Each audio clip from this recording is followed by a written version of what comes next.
발입 불가, 영구 원조 국가. 이건 예측이 아니라 확정이었죠.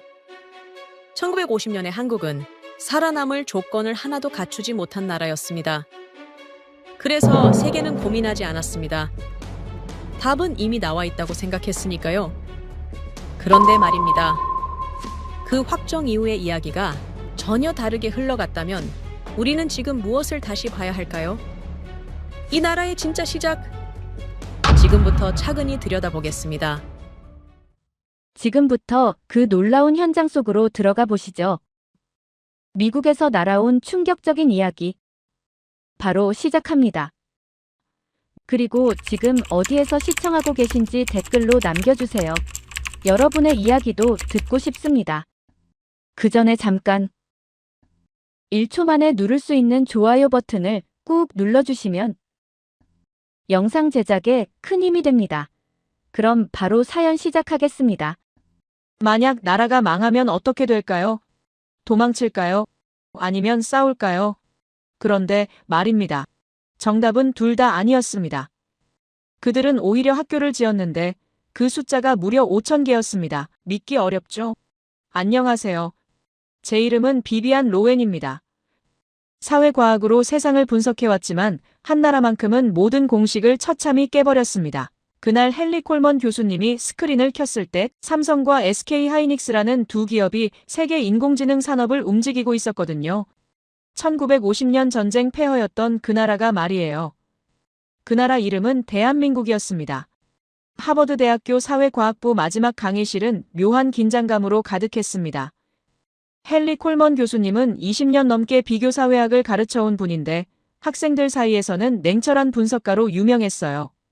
감정을 배제하면서 오직 데이터와 통계로만 세상을 해석하는 분이었습니다. 그런 교수님이 종강특강 제목을 칠판에 쓰는 순간 강의실 공기가 달라졌습니다. 사회과학의 틀에서 발견한 국가라는 제목이었는데 뭔가 심상치 않았어요. 교수님이 천천히 입을 여셨습니다.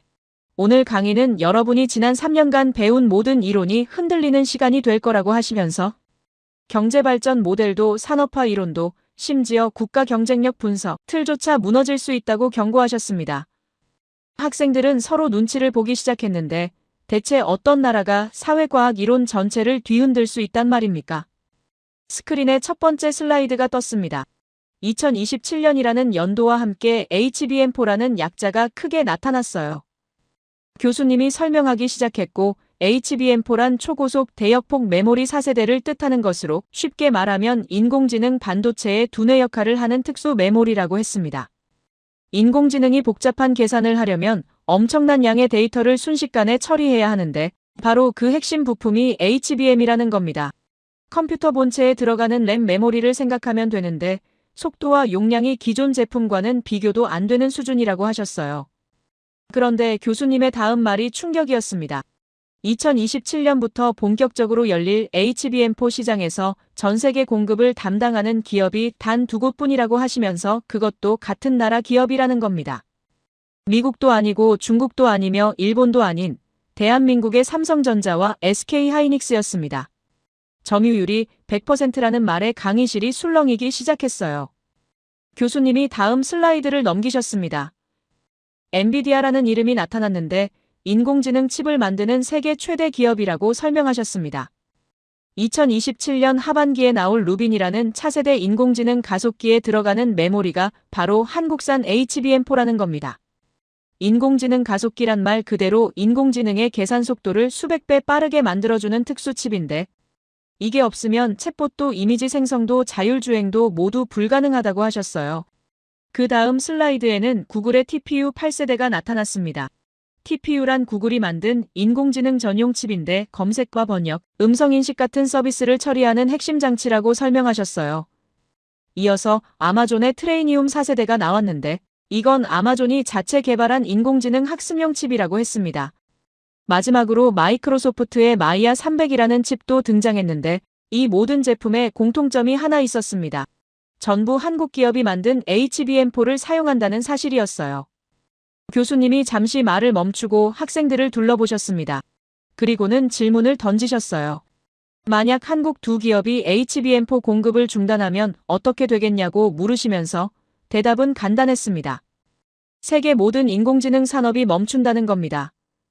구글도, 아마존도, 마이크로소프트도, 심지어 엔비디아조차 한국 없이는 한 걸음도 나아갈 수 없다는 현실이었습니다. 옆자리에 앉은 학생이 손을 들면서 그럼 다른 나라 기업들은 왜 이 시장에 진입하지 않느냐고 물었는데 교수님의 대답은 더욱 놀라웠습니다. 기술 격차가 이미 따라잡을 수 없는 수준이라고 하시면서 HBM4를 만들려면 4나노 공정이라는 초미세 반도체 제조 기술과 베이스 다이라는 특수 기판 기술, 그리고 수십 개 칩을 수직으로 싸는 적층 기술이 모두 완벽해야 하는데 이 세 가지를 동시에 보유한 기업이 전 세계에서 삼성과 SK 하이닉스 뿐이라는 겁니다. 조금 더 쉽게 설명하자면 반도체 칩을 만드는 건 머리카락보다 1000배나 얇은 회로를 그리는 작업인데 HBM4는 그런 칩을 12개나 쌓아 올린 다음 그 사이를 수만 개의 미세한 전선으로 연결해야 한다고 했습니다. 이 기술을 완성하려면 10년 이상의 연구 개발과 수조 원의 투자가 필요한데 한국 두 기업은 이미 15년 전부터 준비해왔다는 겁니다. 스크린에 새로운 숫자가 나타났습니다. 133조 원이라는 천문학적인 금액이었는데 교수님이 설명하기를 2026년 삼성전자의 예상 영업이익이라고 했습니다. 미국 달러로 환산하면 1330억 달러 수준이라고 하시면서 이건 한 기업의 1년 순이익이 웬만한 나라의 국내 총생산을 넘어서는 수준이라고 덧붙이셨어요. 글로벌 투자은행인 노무라 증권이 발표한 자료라고 하시면서 신뢰도가 높은 전망이라고 강조하셨습니다. 참고로 1330억 달러면 베트남 전체 국민이 1년 동안 벌어들이는 돈과 비슷한 규모라고 하셨어요. 그런데 여기서 더 흥미로운 건 경쟁 구도였습니다. 교수님이 말씀하시길 HBM4 시장은 미국 대 중국의 패권 경쟁도 아니고 선진국 대 개발도상국의 기술 격차도 아니라고 하시면서 한국 기업 대 한국 기업의 싸움이라는 겁니다. 삼성전자는 4나노 베이스 다이와 일시 공정이라는 최신 기술을 적용해서 초당 11.7기가비트라는 업계 최고 성능을 확보했다고 했습니다. 반면 SK하이닉스는 안정성과 수율, 그리고 대량 공급 능력에서 앞서 있으며 이미 시장 점유율 60%를 차지하고 있다고 설명하셨어요. 교수님이 스크린을 끄고 학생들을 바라보셨습니다. 그리고는 조용히 말씀하셨어요. 이제 세계는 한국이 정한 기준을 따라야 하는 시대가 왔다고 하시면서 미국이 설계하고 대만이 생산하던 시대는 끝났으며 이제는 한국이 설계하고 한국이 생산하면서 세계가 그걸 기다리는 구조로 바뀌었다는 겁니다. 뒷자리에서 누군가 물었습니다. 그럼 한국은 어떻게 이런 위치에 올라섰냐고 교수님이 빙그레 웃으셨습니다.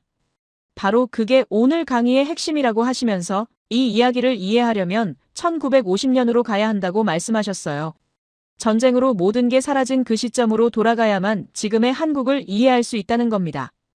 가슴이 두근거리기 시작했습니다. 교수님이 다음 슬라이드를 준비하시는 동안 강의실은 숨소리조차 들리지 않을 만큼 조용했어요. 과연 어떤 이야기가 펼쳐질까요? 교수님이 새로운 슬라이드를 켰습니다. 화면에 1950년이라는 숫자가 나타나면서 흑백 사진 한 장이 떴어요. 폐허였습니다. 건물이라고 부르기도 민망한 잔해들이 끝없이 펼쳐져 있었는데 사람들은 그 사이를 걸어다니고 있었습니다. 교수님이 조용히 말씀하셨어요. 이게 당시 서울의 모습이라고 하시면서 6.25 전쟁이 끝난 직후의 풍경이라고 설명하셨습니다. 숫자 하나가 스크린에 추가됐습니다. 67달러, 1950년 한국의 1인당 국민 총생산이었어요. 교수님이 비교 대상을 보여주셨는데 같은 시기 베트남은 536달러였습니다. 한국이 베트남의 8분의 1 수준이라는 겁니다. 지금 들으면 믿기지 않는 이야기지만 당시에는 베트남이 한국보다 8배나 잘 사는 나라였다는 사실이 충격적이었어요. 교수님이 덧붙이셨습니다. 67달러면 하루에 20센트도 안 되는 돈으로 살아야 했다고 하시면서 빵 한 조각 값도 안 된다는 설명이었습니다. 교수님이 다음 자료를 펼쳤습니다. 1953년 유엔 경제조사단 보고서였는데 보고서 내용을 요약하자면 한국은 국제 원조 없이는 생존 자체가 불가능한 나라라고 분류했다는 겁니다. 더 충격적인 건 그 다음 문장이었어요. 최소 30년간 지속적인 원조가 필요하며 그마저도 자립 성공 확률은 제로에 가깝다는 평가였습니다. 세계가 한국을 포기한 순간이었습니다. 슬라이드가 넘어가면서 또 다른 사진이 나타났습니다. 전쟁의 상흔이 고스란히 남은 땅이었는데 교수님이 설명하시길 6.25 전쟁으로 국토의 3분의 1이 복구 불가능할 정도로 파괴됐다고 했습니다. 폭격과 포격으로 공장이라는 공장은 모두 날아갔으며 다리는 끊겼고 철도는 뒤틀렸다는 겁니다. 산업 기반 자체가 사라진 상태였어요. 교수님이 구체적인 숫자를 말씀하셨습니다. 전쟁 전 남한에 있던 공장 2,000여 개 중 1,500개가 완전히 파괴됐으며 남은 공장들도 기계가 망가져 작동이 불가능했다는 겁니다. 교수님이 인구 통계를 보여주셨습니다. 남한 인구는 약 2천만 명이었는데 북쪽에서 피난 내려온 사람들까지 합치면 2,500만 명이 좁은 땅에 모여 있었다고 했습니다. 문제는 먹을 게 없다는 거였어요. 농토는 전쟁으로 황폐화됐으며 공장은 없으니 일자리도 없었고 수출할 만한 상품도 전무했다는 겁니다. 당시 한국이 수출하던 품목을 보면 광부들이 캔석탄과 원석 그리고 김이나 미역 정도였는데 수출액이 고작 4,000달러 수준이었다고 하셨어요. 이 돈으로는 쌀 몇 가마니도 사기 어려운 금액이었습니다. 강의실 분위기가 무거워졌습니다. 옆자리 학생이 작게 한숨을 쉬는 소리가 들렸는데 누가 봐도 이건 회복이 불가능한 상황이었거든요. 교수님이 잠시 말을 멈추고 물 한 모금을 드셨습니다. 그리고는 천천히 입을 여셨어요. 당시 국제사회의 시각을 보여드리겠다고 하시면서 영국 BBC 방송 기록을 소개하셨습니다. 1955년 방송 내용인데 한국은 희망이 없는 나라이며 적어도 반세기는 국제 원조에 의존할 수밖에 없을 거라는 분석이었습니다. 미국의 한 경제 전문가는 더 노골적이었다고 해요. 한국 같은 나라에 투자하는 건 바다에 돈을 던지는 것과 같다는 평가였습니다. 프랑스 신문도 비슷했다고 하셨어요. 한국은 영원히 원조받는 나라로 남을 것이라는 예측이었습니다. 교수님이 다시 한국 사진을 보여주셨습니다. 헐벗은 아이들이 거리를 돌아다니는 모습이었는데 당시 한국 아이들 대부분이 맨발이었다고 했습니다. 신발을 살 돈이 없었기 때문이라는 겁니다. 겨울에도 마찬가지였다고 하시면서 동상에 걸린 아이들이 부지기수였다고 설명하셨어요. 다음 사진에는 거리에서 구걸하는 전쟁 고아들이 나왔는데 이 아이들 수가 10만 명이 넘었다고 합니다. 스크린에 또 다른 통계가 나타났습니다. 문맹률이었어요. 1950년 한국의 문맹률은 78%였습니다. 10명 중 8명이 글을 읽지 못했다는 뜻인데 교수님이 설명하시길 이건 일제강점기의 유산이라고 했습니다. 일본은 한국인을 의도적으로 무지하게 만들려 했으며 한글 교육을 금지하고 심지어 조선어 사용 자체를 불법으로 만들었다는 겁니다. 1938년부터는 학교에서 조선말을 쓰면 처벌받았다고 하셨어요. 교수님이 당시 신문 기사를 읽어주셨습니다. 1920년대 기사였는데 조선 사람 10명 중 9명은 편지 한 장 쓰지 못하며 상점 간판도 읽지 못하고 기차역 이름도 알아보지 못한다는 내용이었습니다. 2천만 한국인 중 1,600만 명이 까막눈이었다는 기록도 있었어요. 까막눈이란 글을 전혀 읽지 못하는 사람을 뜻하는 말이라고 설명하셨습니다. 그런데 교수님의 다음 말이 의외였습니다. 이 절망적인 상황에서 한국 정부가 선택한 게 뭐였냐고 물으시면서 학생들은 당연히 식량 지원이나 일자리 창출을 예상했는데 교수님이 고개를 저으셨습니다. 한국은 학교를 짓기 시작했다는 겁니다. 스크린에 새로운 슬라이드가 나타났습니다. 1945년 9월이라는 날짜와 함께 건국준비위원회라는 조직 이름이 떴어요. 교수님이 설명하시길 해방되자마자 한국인들이 가장 먼저 한 일이 문맹 퇴치였다고 합니다. 일본이 물러간 지 한 달도 안 돼서 문맹 퇴치를 국가 중요 과제로 정했다는 겁니다. 배고픔보다 무지가 더 무섭다는 걸 알았다는 거예요. 교수님이 당시 상황을 생생하게 설명하기 시작했습니다. 1945년 겨울부터 전국 4만여 마을에서 한글 강습회가 열렸다고 하시면서 교사가 부족하니 중학생과 고등학생들까지 동원됐다는 겁니다. 낮에는 학교에서 공부하고 밤에는 어른들에게 한글을 가르쳤다는 거예요. 1946년 여름에는 1,500명이 넘는 학생들이 방학을 이용해 농어촌으로 파견됐다고 합니다. 농어촌 계몽대라는 이름으로 조직됐는데 이 학생들은 방방곡곡을 돌아다니면서 한글을 가르쳤다는 겁니다. 교수님이 구체적인 사례를 들려주셨습니다. 경기도의 경우 1946년 4월부터 1년 동안 문맹률이 68%에서 22.5%로 떨어졌다는 통계였어요. 1년 만에 문맹자가 3분의 1로 줄어든 겁니다. 전국적으로는 40%대까지 떨어졌다고 하셨습니다. 하지만 교수님이 말씀하시길 이것만으로는 부족했다고 합니다. 1950년까지도 480만 명이 여전히 글을 읽지 못했거든요. 당시 신문 기사를 읽어주셨는데 국회의원 선거에서 자기 이름도 쓰지 못해 동그라미나 세모 같은 부호로 표시하는 웃지 못할 일이 벌어졌다는 내용이었습니다. 그래서 한국은 더 강력한 조치를 취했다고 하셨어요. 1954년부터 58년까지 전국 문맹 퇴치 5개년 계획을 추진했다는 겁니다. 이번엔 체계적이었다고 하시면서 없어지는 눈뜬장님, 자라나는 민주대안이라는 구호까지 만들었다고 설명하셨습니다. 눈뜬장님이란 눈은 멀쩡한데 글을 못 읽어서 장님이나 다름없는 사람을 뜻하는 말이었어요. 교수님이 더 흥미로운 이야기를 꺼내셨습니다. 이건 남한만의 이야기가 아니라고 하시면서 북한도 비슷했다는 겁니다. 1946년 북한은 만 12세 이상 50세 미만 모든 문맹자를 의무적으로 성인학교에 입학시켰다고 합니다. 매일 2시간 이상 교육을 받아야 했으며 수료하면 증서까지 줬다는 거예요. 북한은 더 강력했다고 하셨습니다. 문맹퇴치 지도위원회와 검열위원회까지 만들었으며 집집마다 방문해서 문맹자를 찾아냈다는 겁니다. 교수님이 북한의 특이한 방법도 소개하셨습니다. 소년단 학생들이 문맹퇴치 완장을 차고 다니면서 사람들을 만나면 문맹퇴치합시다라고 격려했다는 거예요. 심지어 어떤 지역에서는 문맹자 집 대문에 문맹자 누구누구라는 표지판을 걸어뒀다가 졸업하면 떼어주는 방식까지 동원했다고 합니다. 1인 책임제라는 것도 있었는데 그를 아는 사람이 문맹자 한 명을 책임지고 가르쳐서 졸업시켜야 했다는 겁니다. 강의실이 술렁이기 시작했습니다. 학생들 표정이 달라지고 있었어요. 교수님이 계속 말씀하셨습니다. 남북한 모두 미친 듯이 교육에 매달렸다고 하시면서 이유는 간단했다는 겁니다. 글을 모르면 기계를 다룰 수 없고 기술을 배울 수 없으며 결국 가난에서 벗어날 수 없다는 걸 알았다는 거예요. 스크린에 새로운 숫자가 나타났습니다. 1955년부터 1960년까지 5년간 세워진 학교 수였어요. 3,000개, 교수님이 강조하셨습니다. 5년 만에 3,000개라고 하시면서 하루에 2개씩 학교가 생긴 셈이라고 설명하셨습니다. 당시 한국은 시멘트도 부족했고 목재도 부족했으며 심지어 유리창도 구하기 어려웠는데 그래도 학교를 지었다는 겁니다. 교수님이 당시 학교 사진을 보여주셨습니다. 건물이라고 하기 민망한 수준이었어요. 판자를 이어 붙여 만든 교실이었는데 지붕은 양철이나 지프로 덮여 있었고 창문에는 유리 대신 비닐이나 종이를 발랐다고 합니다. 책상도 없어서 바닥에 앉아서 공부했으며 칠판은 나무판에 검은 페인트를 칠해 만들었다는 거예요.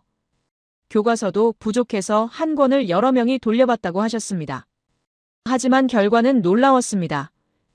교수님이 다시 문맹률 통계를 보여주셨는데 1960년이 되자 문맹률이 22%로 떨어졌다는 겁니다. 불과 15년 만에 78%에서 22%로 10명 중 8명이 못 읽던 나라가 10명 중 8명이 읽을 수 있는 나라로 바뀐 거예요. 교수님이 말씀하셨습니다. 이건 인류 역사상 가장 빠른 문맹 퇴치였다고 하시면서 어떤 나라도 이런 속도로 국민 전체를 교육시킨 적이 없다는 겁니다. 세계의 반응은 차가웠습니다. 교수님이 당시 외신 기사를 읽어주셨는데 영국 이코노미스트지는 한국이 우선순위를 잘못 잡았다고 비판했다는 거예요. 배고픈 국민에게 필요한 건 빵이지 학교가 아니라는 논리였습니다. 미국 뉴욕타임스도 비슷했다고 해요. 현실을 모르는 무모한 선택이라고 평가했으며 학교보다는 공장을 지어야 한다고 충고했다는 겁니다. 하지만 한국은 멈추지 않았습니다. 교수님이 설명하시길 한국 정부는 확신이 있었다고 합니다. 오늘의 빵은 내일의 굶주림을 막지 못하지만 오늘의 교육은 평생의 밥줄이 된다는 철학이었어요. 당장의 배고픔보다 미래의 희망을 선택한 겁니다. 교수님이 다음 슬라이드를 보여주셨습니다. 1960년대 중반 사진이었는데 공장에서 일하는 젊은이들의 모습이었어요. 교수님이 말씀하셨습니다. 이들이 바로 5년 만에 지은 3,000개 학교를 졸업한 세대라고 하시면서 이들은 특별했다는 겁니다. 세계 어느 나라 노동자들과도 달랐다는 거예요. 교수님이 설명을 이어가셨습니다. 당시 대부분 나라에서 공장 노동자들은 단순히 시키는 일만 했다고 합니다. 기계를 조립하라면 조립하고 나사를 조이라면 조이는 식이었어요. 하지만 한국 노동자들은 달랐다는 겁니다. 이들은 기계 도면을 읽을 줄 알았으며 공정의 원리를 이해했고 심지어 문제가 생기면 스스로 해결 방법을 찾았다는 거예요. 교수님이 구체적인 사례를 들려주셨습니다. 1960년대 후반 독일로 파견된 한국 광부들 이야기였어요. 독일 탄광 관리자들이 깜짝 놀랐다고 하는데 한국 광부들은 안전수칙을 한 번만 설명해도 이해했으며 채굴 장비 사용법도 빠르게 익혔다는 겁니다. 독일 관리자가 말했다고 해요. 한국 사람들은 머리로 일한다고 손만 쓰는 게 아니라 생각하면서 일한다는 평가였습니다. 스크린에 중동 건설 현장 사진이 나타났습니다. 모래사막 한가운데서 땀을 흘리며 일하는 한국 노동자들의 모습이었는데 교수님이 말씀하시길 당시 중동은 낮 기온이 50도를 넘나들었다고 합니다. 유럽 노동자들은 이 더위에 제대로 일을 할 수 없었는데 한국 노동자들은 야간 작업까지 마다하지 않았다는 겁니다. 그런데 더 놀라운 건 작업 속도였다고 하셨어요. 교수님이 구체적인 숫자를 제시하셨습니다. 유럽 기술자들이 8개월 걸린다고 예상한 프로젝트를 한국 노동자들은 석 달 만에 완성했다는 겁니다. 3분의 1 시간으로 끝낸 거예요. 사우디아라비아 발주처 담당자가 놀라서 조사했다고 하는데 비결은 간단했다는 겁니다. 한국 노동자들은 설계도를 읽을 줄 알았으며 공정을 이해했고 팀끼리 협력해서 효율을 높였다는 거예요. 프랑스의 한 건설 전문가가 평가했다고 합니다. 교수님이 그 말을 읽어주셨어요. 한국 사람들은 손이 아니라 머리로 일한다는 내용이었습니다. 단순 노동이 아니라 지적 노동을 한다는 뜻이었어요. 그 비결은 바로 교육이었다는 겁니다. 5년 만에 지은 3,000개 학교에서 공부한 세대가 이제 세계 무대로 나가기 시작한 거예요. 교수님이 잠시 멈추고 학생들을 둘러보셨습니다. 그리고는 조용히 말씀하셨어요. 세계는 한국이 빵 대신 학교를 선택한 걸 비웃었다고 하시면서 하지만 15년 후 세계는 달라졌다는 겁니다. 한국 노동자들은 세계가 원하는 인재가 됐으며 한국은 더 이상 원조받는 나라가 아니라 외화를 벌어오는 나라로 바뀌었다는 거예요. 스크린에 마지막 슬라이드가 나타났습니다. 교수님이 말씀하셨습니다. 여러분, 이게 우연이었을까요? 아니면 계산이었을까요? 그리고는 천천히 답하셨어요. 이건 계산이었다고, 철저하게 계산된 미래였다고 말씀하셨습니다. 당장의 배고픔보다 미래의 가능성을 선택한 민족이었으며 무지보다 교육이 더 절실하다는 걸 알았던 민족이었다는 겁니다. 교수님이 다음 강의를 예고하셨습니다. 이제 이 교육받은 세대가 무엇을 했는지 보여드리겠다고 하시면서 그들이 어떻게 세계를 놀라게 했는지, 어떻게 불가능을 가능으로 만들었는지 들려주시겠다고 했습니다. 가슴이 뛰기 시작했습니다. 절망에서 시작한 나라가 교육으로 희망을 만들었다는 이야기, 그리고 그 희망이 지금 어떤 모습으로 펼쳐질지 궁금해졌어요. 교수님이 다음 슬라이드를 준비하시면서 말씀하셨습니다. 앞서 이야기했듯이 교육받은 세대가 세계로 나가기 시작했다고 하시면서 가장 먼저 간 곳이 중동이었다는 겁니다. 1960년대 후반부터 70년대까지 수만 명의 한국 젊은이들이 사우디아라비아와 쿠웨이트로 떠났다고 하셨어요. 스크린의 사막 한가운데 건설 현장 사진이 나타났습니다. 교수님이 설명하시길 당시 중동은 오일붐으로 엄청난 건설 수요가 있었는데 문제는 환경이었다고 합니다. 낮 기온이 50도를 넘나들었으며 유럽 노동자들은 이 더위를 견디지 못했다는 겁니다. 오전 11시부터 오후 4시까지는 작업 자체가 불가능했다고 하셨어요. 하지만 한국 건설 회사들은 다른 방식을 택했다고 합니다. 교수님이 말씀하시길 낮에 못하면 밤에 하면 된다는 발상이었다고 하시면서 야간 작업 시스템을 도입했다는 겁니다. 조명 설비를 갖추고 밤 11시부터 새벽 5시까지 작업했으며 한국 노동자들은 이 일정을 마다하지 않았다는 거예요. 교수님이 구체적인 사례를 들려주셨습니다. 프랑스 건설사가 8개월 걸린다고 예상한 도로 포장 공사를 한국 기업이 석 달 만에 완성했다는 기록이었어요. 사우디 발주처 담당자가 의아해서 조사했는데 비결은 간단했다고 합니다. 한국 노동자들은 설계도를 읽을 줄 알았으며 공정을 이해했고 스스로 작업 순서를 최적화했다는 겁니다. 독일 광산 이야기도 나왔습니다. 1960년대 중반 독일 루르 지방 탄광으로 파견된 한국 광부들이 독일 관리자들을 놀라게 했다고 하셨어요. 안전수칙을 한 번만 설명해도 즉시 이해했으며 채굴 장비 사용법도 하루 만에 익혔다는 겁니다. 독일 탄광 책임자가 보고서에 이렇게 적었다고 해요. 한국 광부들은 단순 노동자가 아니라 기술 인력이라고 말이에요. 교수님이 프랑스 건설 전문가의 평가를 읽어주셨습니다. 한국 사람들은 손이 아니라 머리로 일한다는 내용이었는데 이 말의 의미는 명확했다고 하셨어요. 시키는 대로만 하는 게 아니라 생각하면서 일한다는 뜻이었습니다. 그 비결이 바로 5년 만에 지은 3,000개 학교에서 받은 교육이었다는 겁니다. 스크린이 바뀌면서 현재 사진이 나타났습니다. 사우디아라비아 리야드의 최신 시설이었는데 교수님이 설명하시길 이건 올해 2025년 사진이라고 했습니다.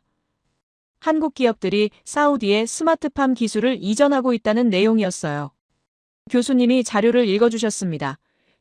사우디는 국토의 95%가 사막이며 식량의 70% 이상을 수입에 의존한다고 하시면서 사우디 정부가 2020년 국가농업전략을 발표하고 한국 기술을 도입하기로 했다는 겁니다. 올해 1월 한국 기업들이 사우디에서 로드쇼를 열었는데 35개 국가 438개 기업이 참가한 박람회에서 95건의 상담을 진행했으며 2,900만 달러 규모의 계약이 논의됐다고 하셨어요. 교수님이 구체적인 프로젝트도 소개하셨습니다. 리야드에 2,000제곱미터 규모의 실증 온실을 조성하고 향후 5년간 채소를 재배한다는 계획이었는데 한국 기업 컨소시엄과 사우디 환경수자원 농업부가 협력한다고 했습니다.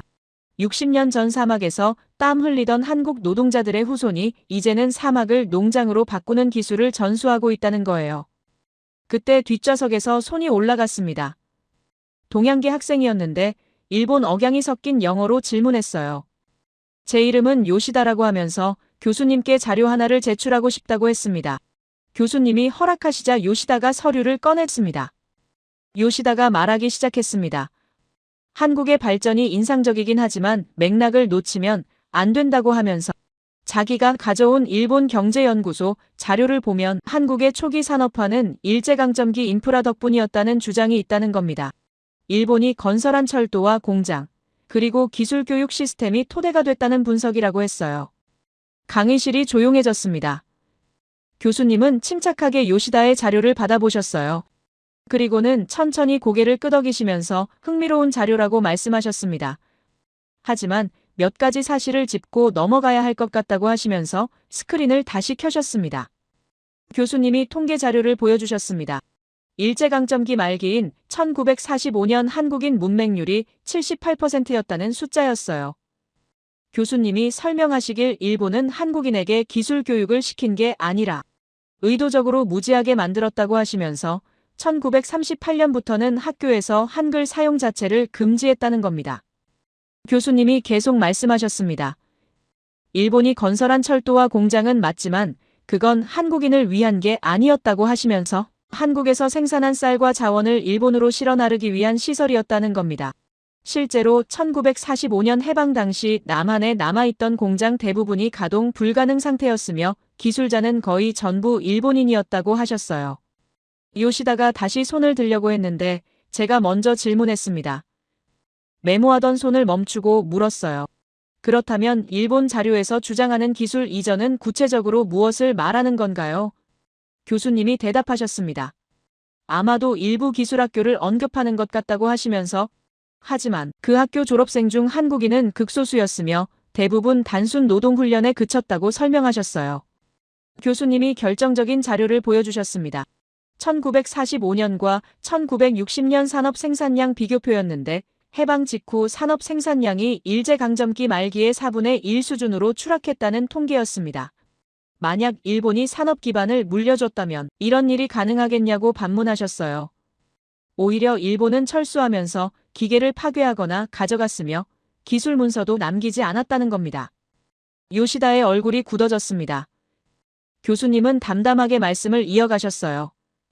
한국의 산업화는 일본 덕분이 아니라 일본에도 불구하고 이뤄진 것이라고 하시면서 78% 문맹률에서 시작해 15년 만에 22%로 낮춘 건 한국인 스스로의 노력이었다고 강조하셨습니다. 교수님이 다시 중동 건설 현장 사진을 보여주셨습니다. 50도 사막에서 야간 작업을 마다하지 않았던 한국 노동자들 이야기로 돌아오셨어요. 이들은 일본이 물려준 기술로 일한 게 아니라 한국 학교에서 배운 지식으로 일했다고 하시면서 도면을 읽고 공정을 이해하며 문제를 해결하는 능력은 해방 후 한국 교육의 산물이라고 설명하셨습니다. 교수님이 마지막으로 말씀하셨습니다. 역사를 왜곡하는 건 쉽지만 숫자는 거짓말하지 않는다고 하시면서 1950년 1인당 소득 67달러였던 나라가 지금 사우디에 농업기술을 수출하는 나라가 된 건 외부의 도움이 아니라 내부의 의지 덕분이었다고 정리하셨어요. 요시다는 더 이상 말하지 않았습니다. 강의실 분위기가 묘하게 바뀌었는데 학생들은 교수님의 차분하지만 명확한 반박에 고개를 끄덕이고 있었습니다. 교수님이 스크린을 끄시면서 말씀하셨어요. 다음 시간에는 한국이 어떻게 불가능을 계획으로 만들었는지 보여드리겠다고 하시면서 차가 없는데 고속도로를 먼저 만든 나라, 수출 실적이 없는데 100억 달러 목표를 세운 나라의 이야기를 들려주시겠다고 했습니다. 가슴이 두근거렸습니다. 절망에서 시작해 교육으로 희망을 만들고 그 희망으로 세계를 놀라게 한 나라. 그리고 그 과정에서 온갖 의심과 조롱을 받았지만 묵묵히 앞으로 나아간 민족의 이야기가 점점 더 선명해지고 있었어요. 교수님이 잠시 쉬셨다가 다시 강의를 시작하셨습니다. 이제 여러분께 한국의 가장 놀라운 특징을 보여드리겠다고 하시면서 그건 바로 예측의 능력이라고 말씀하셨어요. 불가능해 보이는 미래를 계획으로 만드는 힘이라고 하셨습니다. 스크린에 1968년이라는 숫자가 떴습니다. 교수님이 설명하시길 이해에 한국 정부가 엄청난 발표를 했다고 합니다. 서울에서 부산까지 400km가 넘는 고속도로를 건설하겠다는 계획이었어요.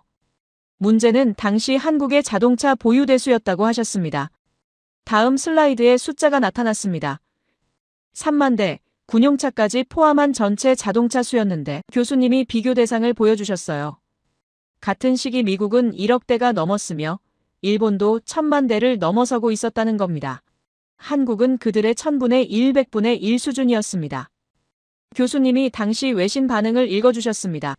영국 이코노미스트지는 한국이 정신을 차려야 한다고 썼다는 거예요.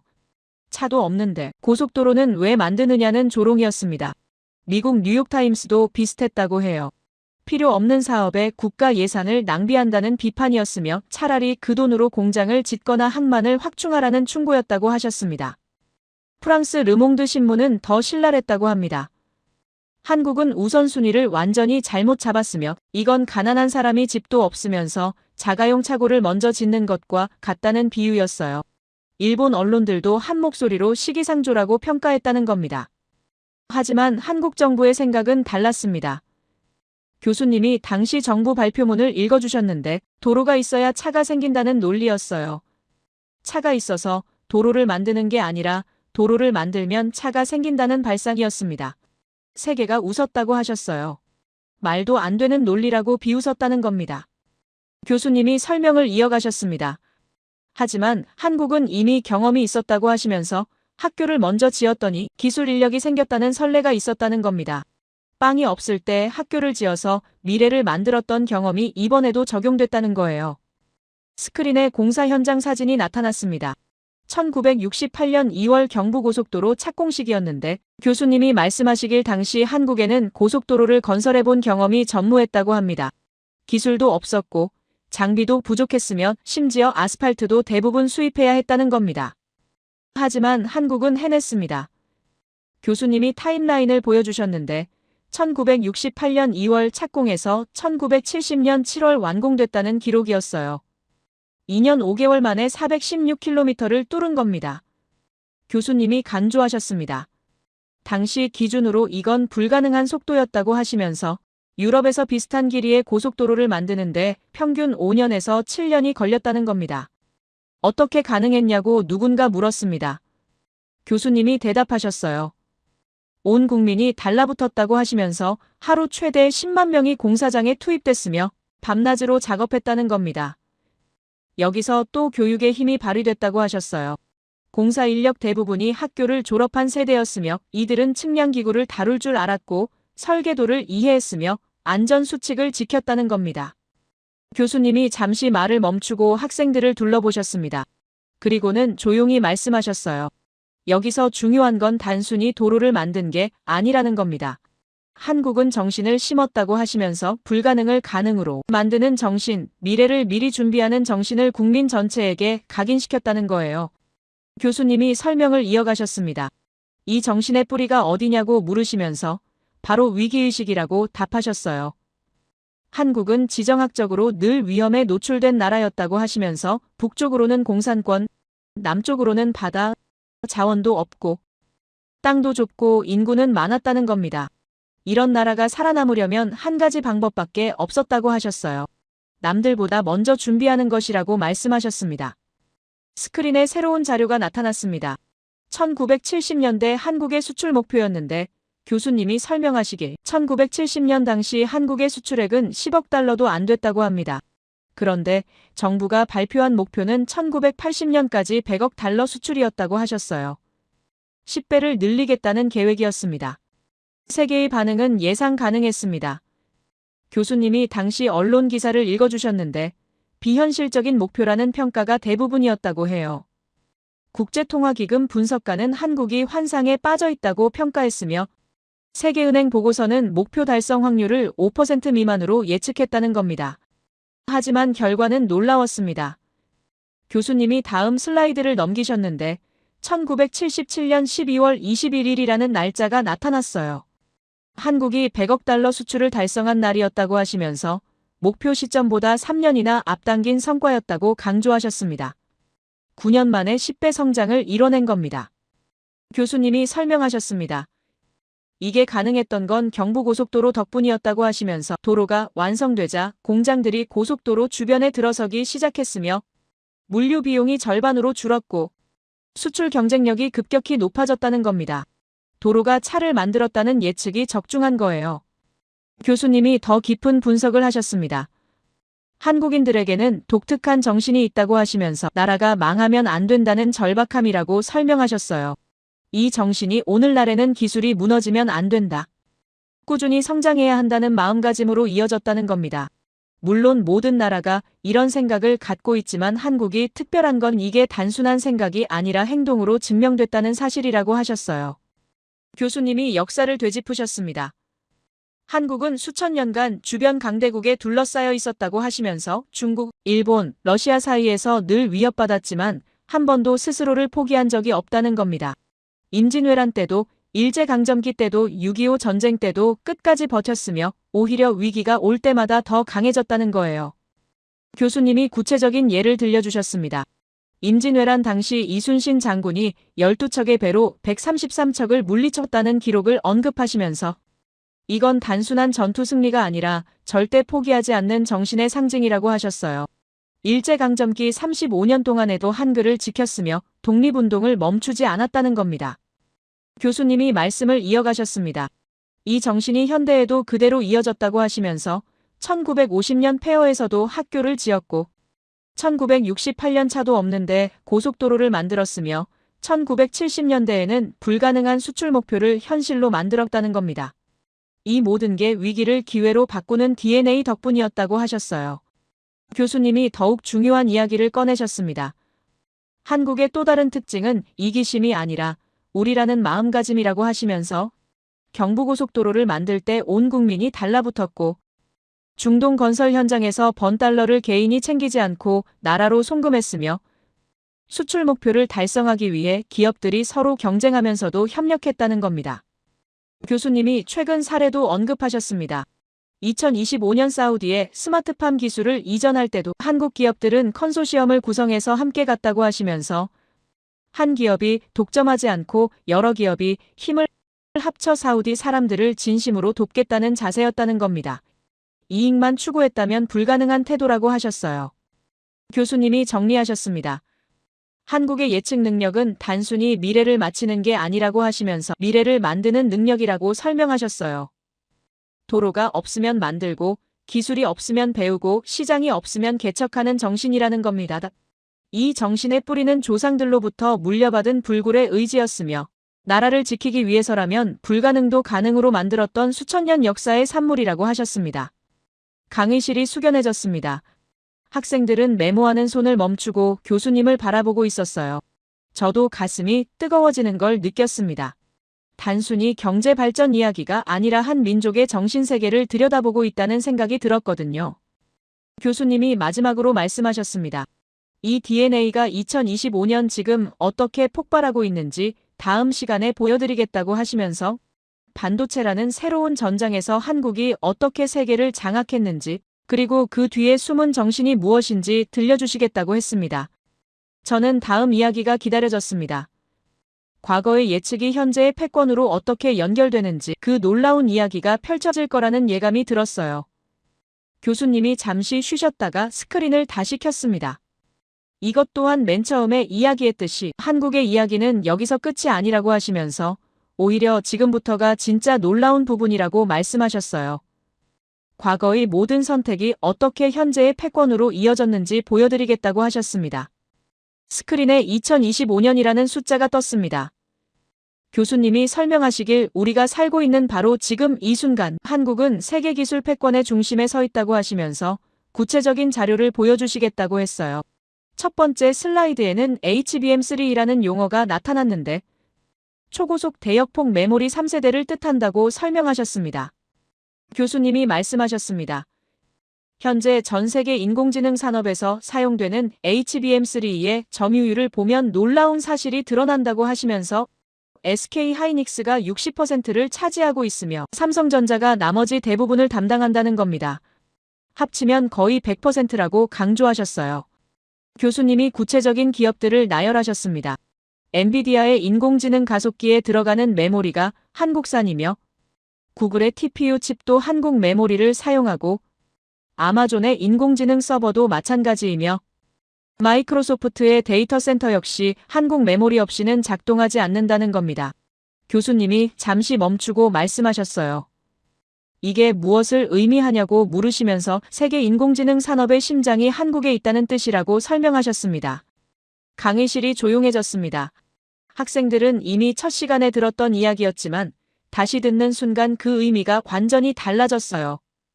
과거의 맥락을 알고 나니 현재의 성과가 우연이 아니라 필연이었다는 게 보였거든요. 교수님이 설명을 이어가셨습니다. 왜 세계가 한국을 신뢰하게 됐는지 알려면 한 가지 질문에 답해야 한다고 하시면서 반도체는 단순한 제조업이 아니라는 겁니다. 이건 전밀도와 신뢰도가 생명이라고 하셨어요. HBM 메모리는 머리카락보다 1000배 얇은 회로를 그려야 하며 그 회로 수백억 개가 완벽하게 작동해야 한다는 겁니다. 단 하나라도 오류가 생기면 전체 칩이 쓸모 없어진다고 설명하셨습니다. 교수님이 구체적인 숫자를 제시하셨습니다. HBM 메모리를 만들려면 수율이 90% 이상 돼야 상업적으로 의미가 있다고 하시면서 수율이란 만든 제품 중 정상 작동하는 비율을 뜻한다고 설명하셨어요. SK 하이닉스는 95% 수율을 달성했으며 삼성전자도 90% 이상을 유지하고 있다는 겁니다. 이 정도 수율을 안정적으로 유지하는 기업이 전 세계에서 이 두 곳뿐이라고 강조하셨습니다. 그런데 여기서 중요한 질문이 나왔습니다. 옆자리 학생이 손을 들면서 물었어요. 왜 한국만 이 수율을 달성할 수 있느냐고 기술이라면 다른 나라도 배울 수 있지 않냐는 질문이었습니다. 교수님이 빙그레 웃으셨습니다. 좋은 질문이라고 하시면서 바로 여기에 한국의 비밀이 있다고 말씀하셨어요. 기술은 배울 수 있지만 문화는 베낄 수 없다는 겁니다. 한국 반도체 공장의 생산 라인을 보면 놀라운 장면을 목격한다고 하셨어요. 교수님이 사례를 들려주셨습니다. SK 하이닉스 이천 공장에서 일하는 엔지니어 중 상당수가 3대째 반도체 관련 일을 하는 가족 출신이라는 겁니다. 할아버지는 1960년대 전자공장에서 일했고 아버지는 1980년대 반도체 생산 라인에서 일했으며 손자는 지금 HBM 설계를 한다는 거예요. 교수님이 강조하셨습니다. 이건 단순히 기술 전수가 아니라 정신의 계승이라고 말씀하셨어요. 교수님이 1960년대 이야기로 돌아가셨습니다. 중동 사막에서 도면을 읽으며 일했던 노동자들을 기억하냐고 물으시면서 그들의 손자들이 지금 세계에서 가장 정밀한 반도체를 만들고 있다는 겁니다. 50도 사막에서 밤새 일하던 정신이 이제는 클린룸에서 나노미터 단위 공정을 완성하는 집중력으로 이어졌다는 거예요. 교수님이 더 깊은 분석을 하셨습니다. 한국 기업들이 세계의 신뢰를 얻은 건 기술력만이 아니라고 하시면서 약속을 지키는 문화 때문이라고 설명하셨어요. 구체적인 사례를 들려주셨는데 2021년 전 세계적으로 반도체 대란이 일어났을 때 한국 기업들은 계약된 물량을 정확히 납기일에 맞춰 공급했다는 겁니다. 가격을 올리거나 물량을 축소할 수 있었지만 그러지 않았다고 하셨어요. 교수님이 엔비디아 최고 경영자의 발언을 인용하셨습니다. SK하이닉스와 일하는 건 기술 파트너십이 아니라 신뢰관계라고 말했다는 겁니다. 삼성전자에 대해서도 비슷한 평가가 있었다고 해요. 구글 하드웨어 담당 부사장이 삼성은 약속한 품질을 절대 어기지 않는다고 공개석상에서 밝혔다는 겁니다. 교수님이 설명을 이어가셨습니다. 이 신뢰는 하루아침에 만들어진 게 아니라고 하시면서 60년 이상 쌓아온 결과라고 강조하셨어요. 1960년대 중동에서 납기일을 지켰던 것부터 시작됐으며 1970년대 수출 목표를 3년 앞당겨 달성한 것도 신뢰 구축이었고 1980년대 반도체 산업에 진출하면서도 한 번도 품질을 타협하지 않았다는 겁니다. 스크린에 새로운 통계가 나타났습니다. 교수님이 설명하시길 전 세계 스마트폰에 들어가는 D램 메모리의 70%가 한국산이며 낸드 플래시 메모리도 60%가 한국 기업 제품이라고 했습니다. 서버용 메모리는 더 높아서 80%에 육박한다는 겁니다. 교수님이 간조하셨어요. 이 숫자들이 의미하는 건 세계가 한국을 믿는다는 증거라고 말씀하셨습니다. 그런데 교수님이 더 흥미로운 이야기를 꺼내셨습니다. 기술만으로는 이 정도 신뢰를 얻을 수 없다고 하시면서 문화의 힘이 작용했다는 겁니다. 교수님이 질문하셨어요. 여러분은 K-팝을 아느냐고 물으시면서 학생 몇몇이 고개를 끄덕였습니다. 교수님이 설명하기 시작했습니다. 2020년대 들어 한국 대중음악이 전 세계를 휩쓸고 있다고 하시면서 방탄소년단, 블랙핑크 같은 그룹들이 빌보드 차트를 장악했으며 한국 드라마가 넷플릭스 전 세계 순위 상위권을 차지한다는 겁니다. 오징어 게임이라는 드라마는 넷플릭스 역사상 가장 많이 본 작품이 됐다고 하셨어요. 교수님이 이게 왜 중요하냐고 물으셨습니다. 문화는 국가의 이미지를 만든다고 하시면서 K-팝을 좋아하는 사람들은 자연스럽게 한국에 호감을 갖게 되고 한국 제품을 신뢰하게 된다는 겁니다. 실제로 조사해보니 K-팝 팬들의 삼성 스마트폰 구매율이 일반인보다 30% 높았다는 통계도 있다고 하셨어요. 교수님이 더 깊이 파고들었습니다. 문화가 국가력을 높이는 가장 큰 포인트라고 하시면서 나라를 사랑하는 마음을 서로 확인할 수 있는 게 바로 문화라고 설명하셨어요. 한국은 이걸 눈에 띄게 보여주고 있다는 겁니다. 반도체 기술자들도 자기 나라 음악이 세계 1위를 하는 걸 보면서 자부심을 느끼며 그 자부심이 더 나은 제품을 만드는 동력이 된다는 거예요. 교수님이 구체적인 사례를 들려주셨습니다. 2022년 SK하이닉스 연구소에서 일하는 엔지니어 인터뷰 내용이었는데 그 엔지니어가 이렇게 말했다고 해요. 방탄소년단이 빌보드 1위 하는 걸 보면서 우리도 반도체에서 1위 해야겠다고 생각했다는 겁니다. 교수님이 설명하셨어요. 이게 바로 문화와 기술이 만나는 지점이라고 하시면서 서로가 서로에게 힘을 주는 선순환이라고 말씀하셨습니다. 교수님이 정리하기 시작했습니다. 한국이 반도체 패권을 잡은 건 우연이 아니라고 하시면서 1950년 학교를 지은 선택부터 시작됐다고 간조하셨어요.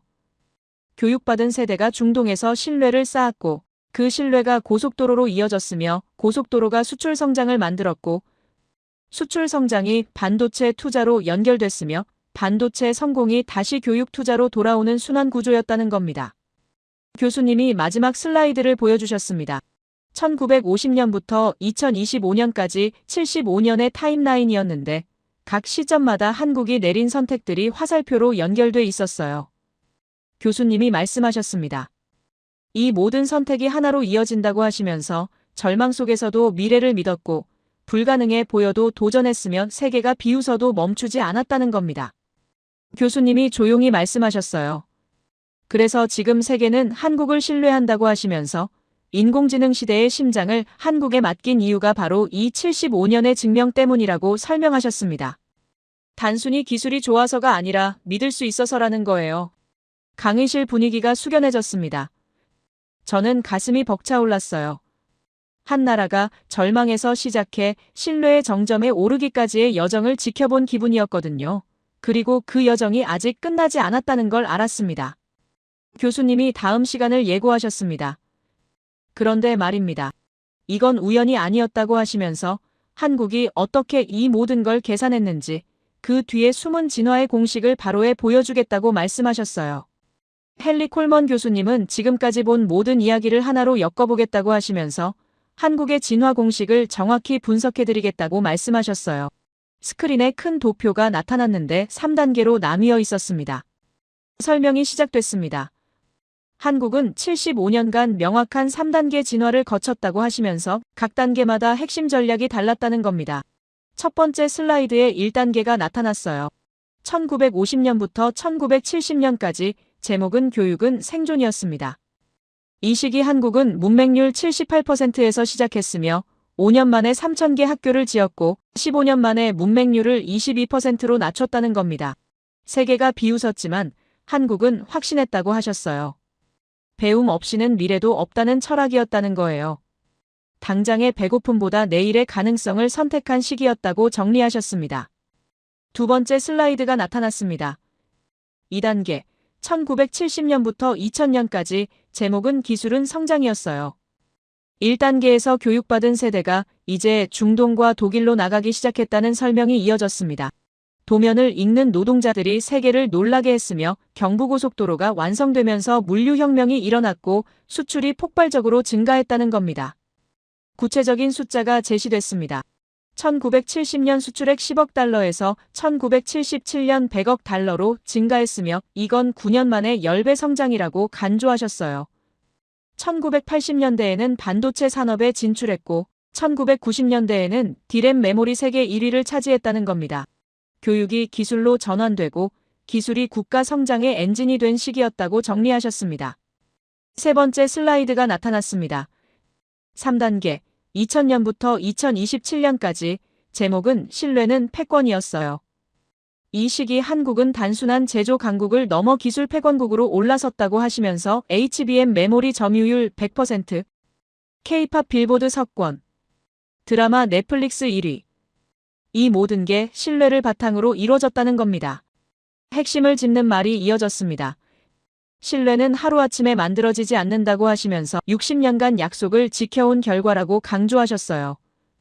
중동에서 납기 1을 지켰고 수출 목표를 3년 앞당겨 달성했으며 반도체 품질을 한 번도 타협하지 않았다는 겁니다. 그래서 지금 세계는 인공지능 시대의 심장을 한국에 맡긴다고 설명하셨습니다. 전체를 정리하는 슬라이드가 나타났습니다. 화면 왼쪽에는 1950년 1인당 소득 67달러라는 숫자가 오른쪽에는 2026년 삼성전자 예상 영업이익 1330억 달러라는 숫자가 나란히 떴어요. 헨리 콜먼 교수님이 계산기를 두드리셨습니다. 1330배 성장이라고 하시면서 75년 만에 이뤄낸 성과라고 강조하셨습니다.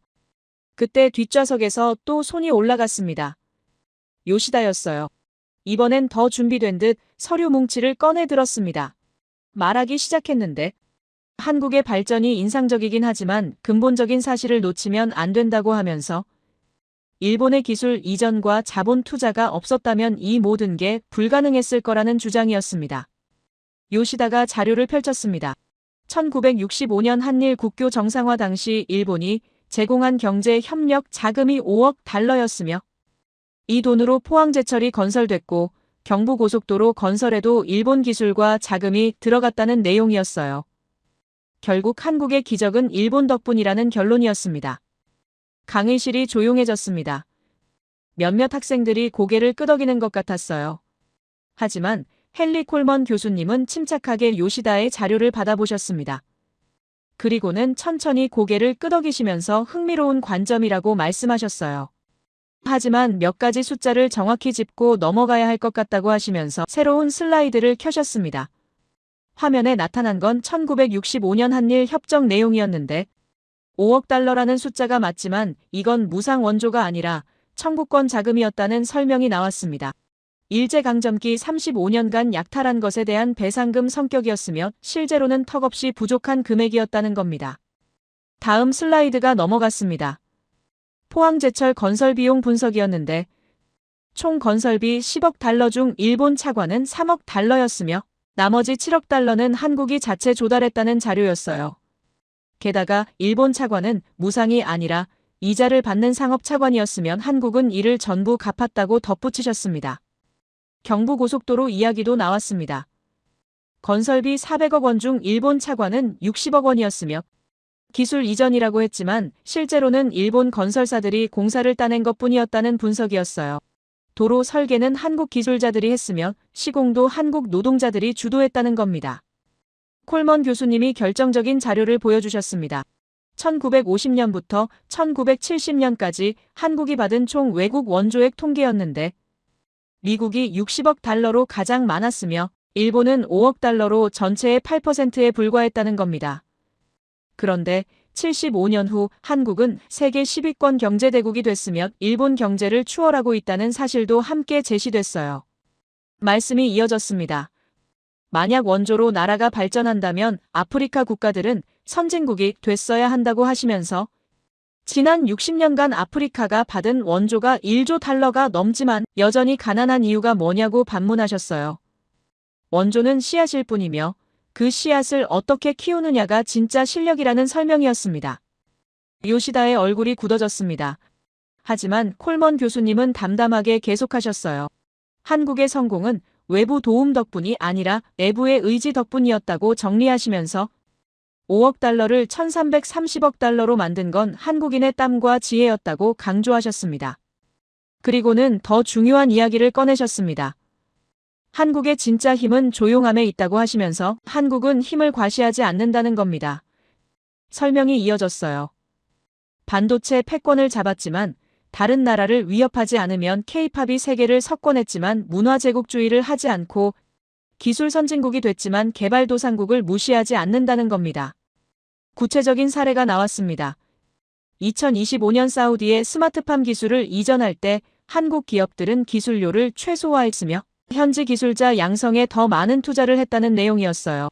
이건 단순한 수출이 아니라 함께 성장하겠다는 철학이었다고 설명하셨습니다. 콜먼 교수님이 정리하기 시작했습니다. 보이지 않는 힘이 보이는 힘보다 강하다고 하시면서 한국은 바로 그 보이지 않는 힘을 가진 나라라고 말씀하셨어요. 명확한 성격을 보여주지만 조용히 세상을 바꾸며 말로 떠들지 않지만 변화를 직접 몸으로 보여준다는 겁니다. 다음 슬라이드에는 한국의 철학이 요약돼 있었습니다. 나라가 있어야 국민이 있다는 문장이었는데 설명이 이어졌어요. 1950년 한국인들이 학교를 지은 이유도 1960년대 중동에서 땀 흘린 이유도 1970년대 수출에 매달린 이유도 모두 같았다는 겁니다. 나라가 살아야 가족이 살고 나라가 강해야 개인도 안전하다는 믿음이었다는 거예요. 그리고 이 믿음이 2025년 지금도 이어진다고 하셨습니다. 삼성 엔지니어들이 밤새 연구하는 이유도 SK 하이닉스 기술자들이 나노미터 단위로 싸우는 이유도 결국은 나라를 위해서라는 겁니다. 개인의 성공이 곧 국가의 성공이고 국가의 성공이 다시 개인에게 돌아온다는 선순환이라고 설명하셨어요. 콜먼 교수님이 마지막 분석을 내놓으셨습니다. 그래서 한국은 굳이 올라가고 싶지 않아도 선진국 반열에 오르게 되며 애쓰지 않아도 강대국들 사이에서 견제 대상이 되고 원하지 않아도 세계의 선망이 된다는 겁니다. 이게 바로 보이지 않는 힘의 결과라고 강조하셨어요. 화면에 마지막 슬라이드가 나타났습니다. 결국 모두가 원하는 건 같이 성장이라는 문장이었는데 한국은 이걸 증명했다고 하셨어요. 혼자 잘 사는 게 아니라 함께 성장하는 길을 보여줬으며 경쟁하되 파괴하지 않고 앞서가되 뒤처진 일을 끌어올리는 방식을 실천했다는 겁니다. 강의가 끝나갈 무렵이었습니다. 콜먼 교수님이 학생들을 둘러보시면서 조용히 말씀하셨어요. 한국은 사회과학의 예외가 아니라 새로운 이론 그 자체라고 하시면서 위기를 지식으로 바꾸고 지식을 신뢰로 바꾸며 신뢰를 패권으로 만든 유일한 문명이라고 정리하셨습니다. 가슴이 벅차올랐습니다. 저는 손을 들었어요. 콜먼 교수님, 질문이 있습니다. 라고 말하면서 한국은 사회이론의 실험이 아니라 완성본 아닐까요? 라고 물었습니다. 콜먼 교수님이 빙그레 웃으셨습니다. 정확한 표현이라고 하시면서 맞다고 답하셨어요. 한국은 이론을 실험한 게 아니라 이론 자체를 만들어낸 나라라고 하시면서 앞으로 다른 나라들이 배워야 할 모델이라고 말씀하셨습니다. 강의가 완전히 끝났습니다. 학생들이 박수를 치기 시작했는데 저도 함께 박수를 쳤어요. 요시다도 어색하게 박수를 치고 있었습니다. 강의실을 나서면서 복도를 걸었습니다. 창밖으로 하버드 캠퍼스가 보였는데 문득 생각했어요. 세계 최고의 대학에서 한국을 배우고 있다는 사실이 놀라웠습니다. 그리고 이건 끝이 아니라 시작이라는 생각이 들었어요. 복도 끝에 서서 창밖을 바라봤습니다. 2027년 HBM4 시대가 열리면 한국은 또 어떤 모습을 보여줄까요? 그리고 그 다음은 무엇일까요? 한 가지는 확실했습니다. 이 기적은 아직 진행 중이라는 사실이었어요. 저는 미국과 한국, 그리고 전 세계를 향해 바라는 게 생겼습니다. 한국처럼 위기를 기회로 만드는 지혜를 배우고 경쟁하되 함께 성장하는 철학을 공유하며 보이지 않는 힘의 가치를 인정하는 세상이 오기를 바랍니다. 그래서 모든 나라가 서로를 견제하는 게 아니라 서로에게서 배우며 누군가의 성공을 시기하는 게 아니라 함께 축하하고 혼자만 잘 사는 게 아니라 모두가 번영하는 미래가 오기를 진심으로 바랍니다. 제 이야기를 끝까지 들어주셔서 감사합니다. 모두 안녕히 계세요. 오늘의 사연 어떻게 들으셨나요? 전쟁의 폐허 속에서 아무것도 없다고 여겨졌던 나라가 도망치지도 싸우지도 않고 학교를 선택했던 이야기. 그 선택이 당장의 배고픔보다 먼 미래를 바라본 결정이었다는 점이 오래 마음에 남습니다. 누군가는 그 선택을 무모하다고 했고 누군가는 비현실적이라고 비웃었지만 시간이 흐른 뒤 돌아보니 그 판단이 얼마나 멀리 내다본 것이었는지 자연스럽게 느껴지지 않으셨나요? 눈앞의 결과보다 방향을 먼저 정한 나라가 결국 어디까지 도달할 수 있는지를 보여준 이야기였던 것 같습니다. 특별한 영웅이 등장하지 않아도 화려한 기적이 없어도 하루하루 쌓인 선택들이 나라의 성격을 만들고 그 성격이 미래를 결정한다는 점도 다시 생각해 보게 됩니다. 우리가 살아온 시간과 겹쳐 보이는 장면들이 많아서 더 현실적으로 다가왔을지도 모르겠습니다. 이 이야기가 과거의 자랑으로만 남을지 아니면 지금을 살아가는 우리에게 또 다른 선택의 힌트가 될지는 아직 정해지지 않았습니다. 앞으로 어떤 선택을 하느냐에 따라 이 이야기는 계속 이어질 수도 다른 모습으로 바뀔 수도 있겠지요. 여러분은 이 이야기를 들으며 어떤 생각이 드셨나요? 여러분의 생각을 아래 댓글에 남겨주세요. 그리고 감동적인 사연을 주변 사람들과 공유하고 함께 이야기 나눠보세요. 마지막으로 1초밖에 걸리지 않는 구독과 좋아요, 알림 설정은 영상 제작에 큰 힘이 됩니다. 지금까지 감동을 담아 여러분께 진심을 전하는 감동담기였습니다. 오늘 하루도 행복한 하루 보내세요.